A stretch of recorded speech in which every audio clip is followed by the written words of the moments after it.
Hey guys, it's us again, Evolutionary Energy Arts family. We're back. Okay, who is John Galt? What? Oh, we're going to go back there. Let's first encourage everybody, make sure you are subscribed to all three channels, Evolutionary Energy Arts, EEARTS, Heart's Home, and we want to thank everybody that's supporting us on Patreon, Ko-Fi. Check out evolutionaryenergyarts.com. Learn more about us and what we do when we're not making videos. Okie dokie. Currently, multiple firefighters and other emergency personnel are battling a massive five-alarm fire that has engulfed the Grand Food Concourse in the Bronx after an e-bike caught on fire. Oh gosh, isn't that? It's just weird. It's an e-bike caught on fire? Seriously? Grand Food Concourse in the Bronx, New York. E-bike fire. 5-alarm fire. So far, one person has died, unfortunately. As you can see, this is big. This is a huge, huge fire. At this time, just moments ago, it was a 3-alarm turned into a 5-alarm fire, I should say. As we see this from News 12, the Bronx Grand Concourse. Officials say the blaze at 2096 Grand Concourse may have started from an e-bike. A man who lives behind the building told News 12 he was woken up by the smell of smoke. I left, and when I came outside, my whole block had smoke. I see smoke everywhere. And he said, it's messed up over here. Well, certainly, that may very well be a understatement. You know, Cindy was picking up that this is something of significance in a very maybe metaphorical way, in a symbolic way.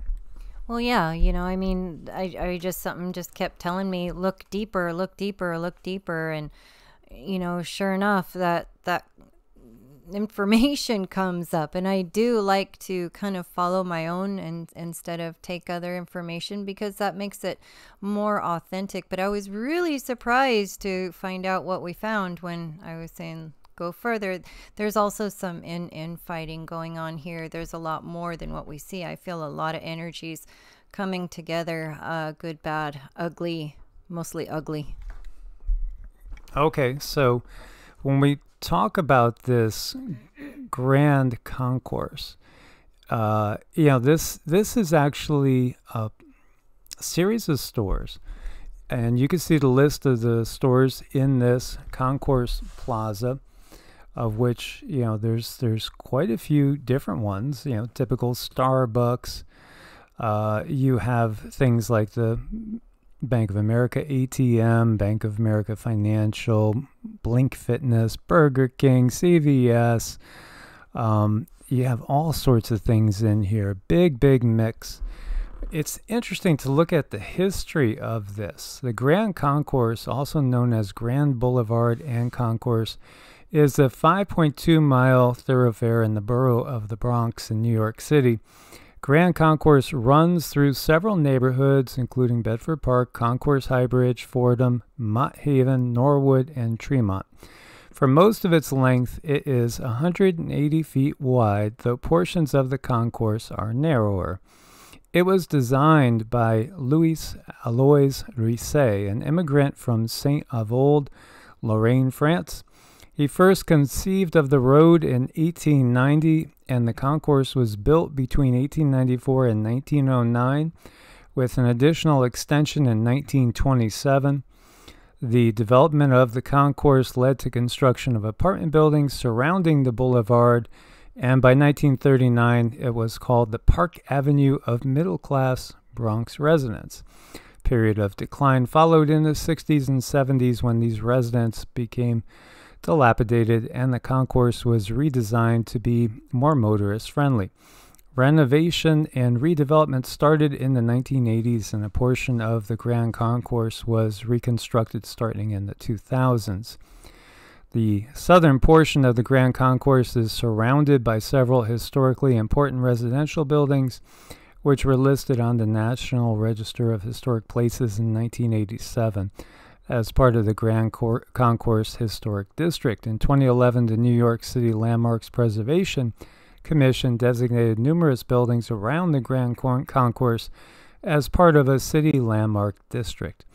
Additionally, several individual points of interest are located on or near the concourse, including the Bronx Museum of the Arts and Edgar Allan Poe Cottage. You know, interesting because, again, he was a French immigrant, and what he wanted to do was bring a little bit of France over to New York. So it was basically designed with that in mind. And, you know, this gets me thinking about all the ties to smart cities and where everything is going with the smart cities. Because, again, the smart cities are not going to be as big as, you know, like New York City itself. It's only going to be a portion, a small portion of these cities is going to be utilized. And by the way, you know, you guys probably heard of 45 mentioning 10 new cities. You know, he made a speech talking about constructing 10 new cities. 45. We currently have, you know, number 46 in office, so you can figure who 45 is. So in popular culture, the 1970s hit sitcom Rhoda was an offshoot of the Mary Tyler Moore Show, which is like, you know, white bread, American pie. I mean, it's Americana going back into our history. So Rhoda Morgenstern's parents, Martin and Ida Morgenstern, lived on the Grand Concourse.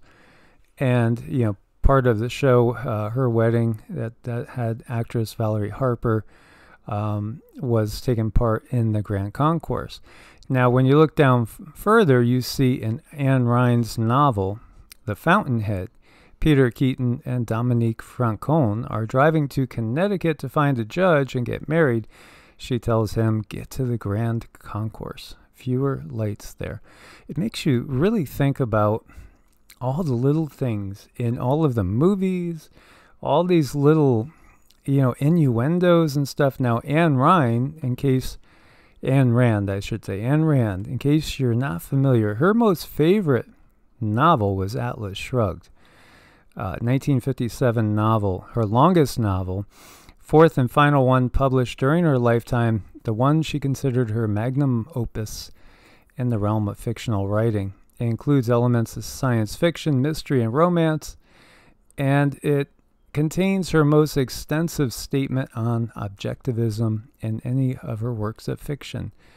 So it's very interesting. It gets into reason, property rights, individualism, libertarianism, capitalism, and depicts what Rand saw as the failures of governmental coercion. Aha! The book depicts a dystopian United States in which private businesses suffer under increasingly burdensome laws and regulations. Railroad executive Dagny Taggart and her lover, steel magnate Hank Reardon, struggle against looters who want to exploit their productivity. They discover that a mysterious figure called John Galt is persuading other business leaders to abandon their companies and disappear as a strike of productive individuals against the looters. The novel ends with strikers planning to build a new capitalist society based on Galt's philosophy.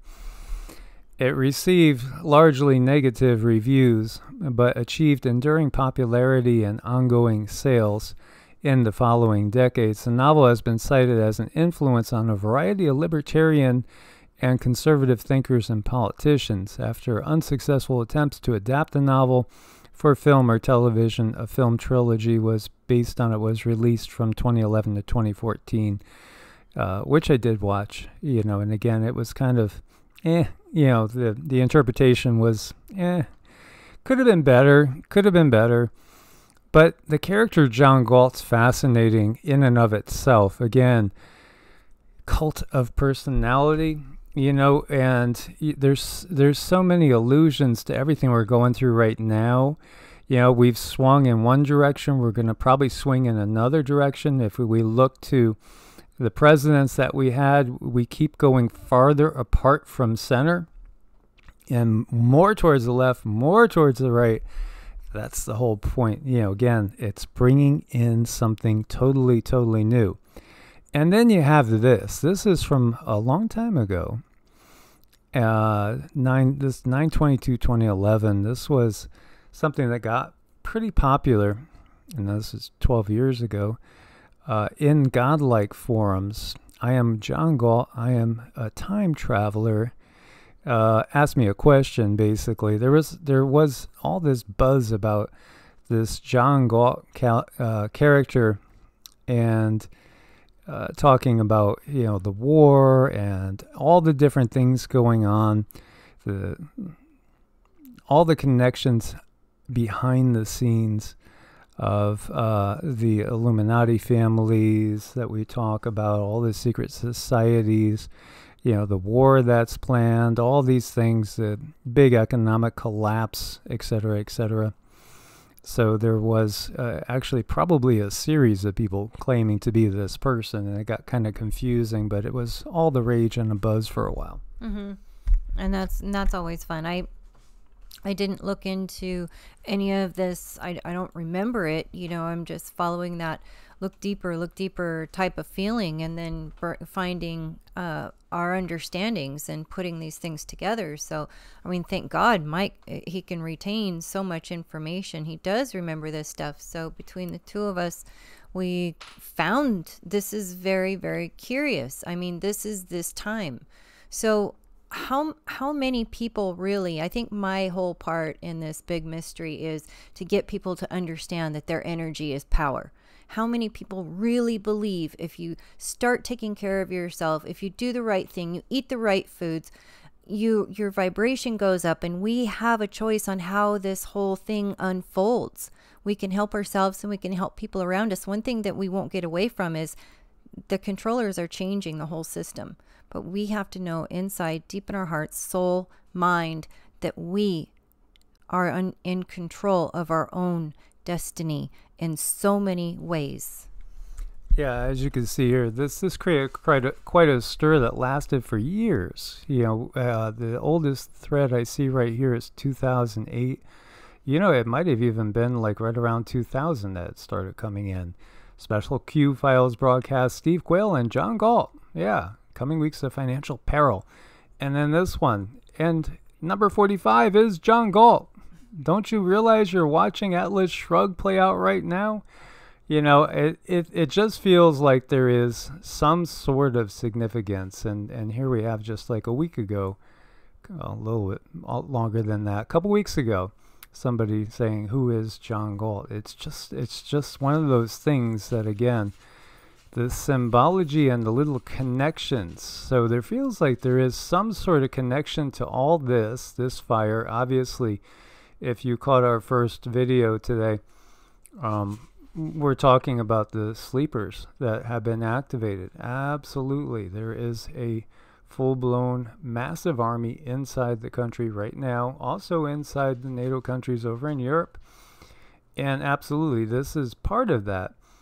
But there still is always, even though there's like one objective going on, there's always infighting.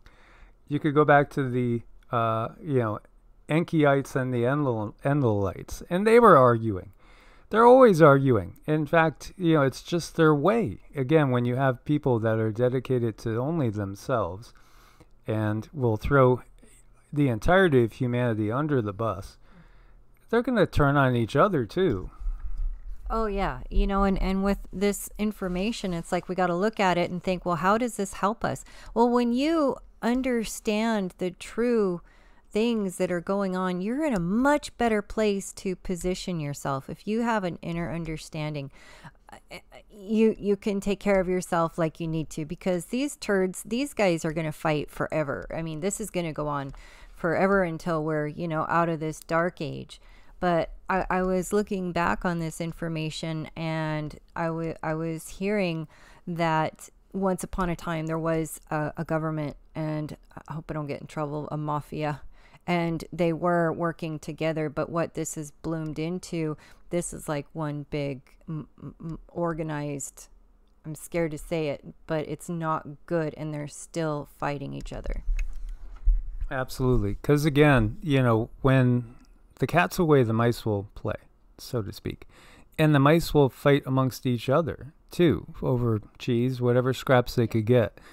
And that is exactly what's been going on. Even though, there is off-planet control.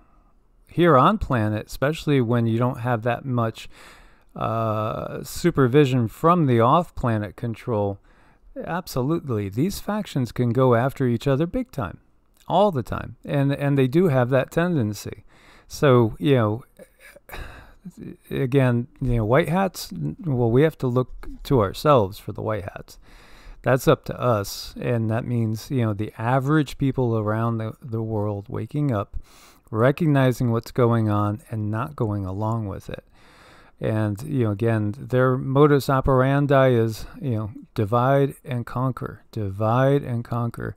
As soon as a big section of humanity unites and just takes away their control grid, which, again, is the fiscal system. It's the monetary system that they control us by.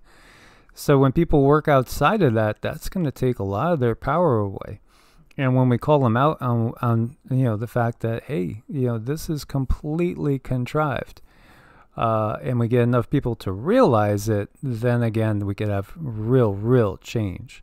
So this looks like there is both an objective, obviously, the food situation, anything and everything relating to food and energy is under attack. But also there seems to be some other sort of symbolism here going on behind the scenes. Mm-hmm. Oh, most definitely. This is, to me, this is out in the open now.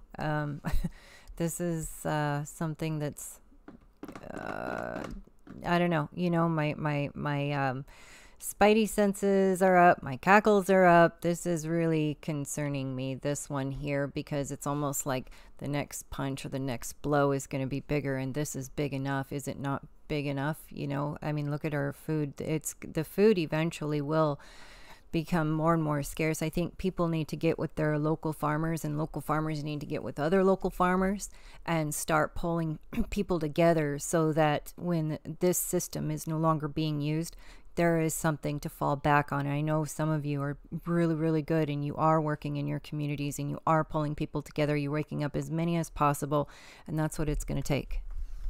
Yes, and please do share what you guys remember about all this, any other things that come up, any other connections that you guys can conceive of this or of anything else that's going on.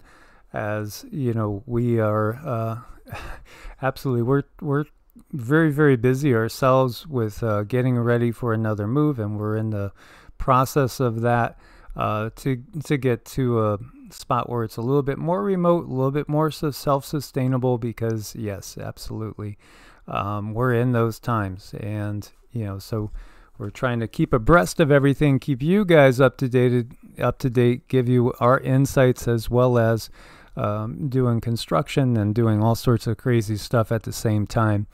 So we appreciate you guys. Stay prepared out there. Share your thoughts. Much love. God bless, and namaste. Namaste.